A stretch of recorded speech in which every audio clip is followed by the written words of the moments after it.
Welcome to HogHype. I'm Cierra Clark alongside John Nabors from our Locked On Razorbacks podcast. The Hogs are set to take on Ole Miss on Saturday. It's an interesting matchup as that game kind of always goes back and forth, but the Hogs haven't won in Oxford since 2017 and Ole Miss is undefeated at home. So what do you like about this matchup?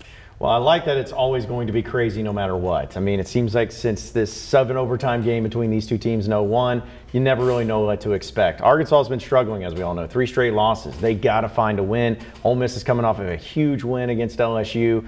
The one thing, though, that goes for Arkansas is they've struggled offensively. We all know that.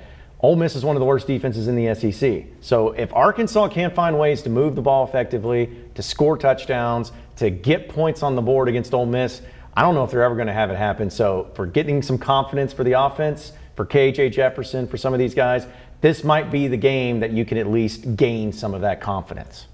And then also switching over gears to basketball season. I know it's a lot of fans might, see a glimmer of hope from basketball season. You were at the red and white game earlier in the week.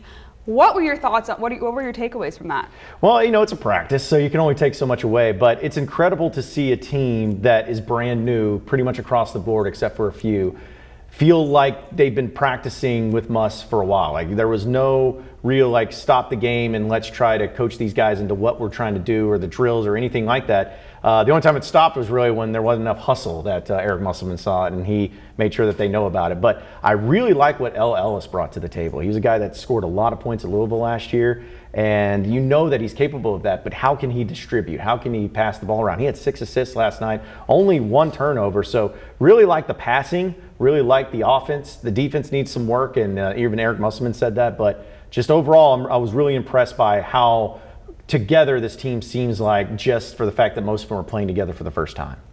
And the Hogs also just had a 4-star commit in Isaiah Elohim from California. He went to the Sierra Canyon School.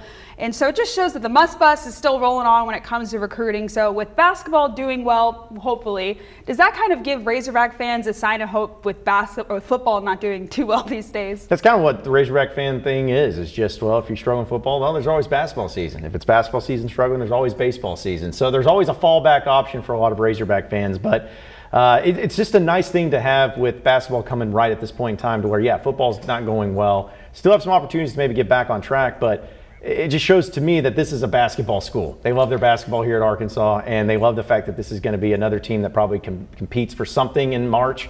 And so just to have that and to be able to be excited about it, it provides a little bit of relief for Razorback fans, but we're still a long ways from basketball season starting up. But it was good to see it in action last night in Barnhill. Definitely. All right. Well, the Razorbacks will take on Ole Miss this Saturday at 6:30, and we will have you all covered on our Hog Zone show right after our newscast at 10:30, and you don't want to miss that. So that'll do it for HogHype.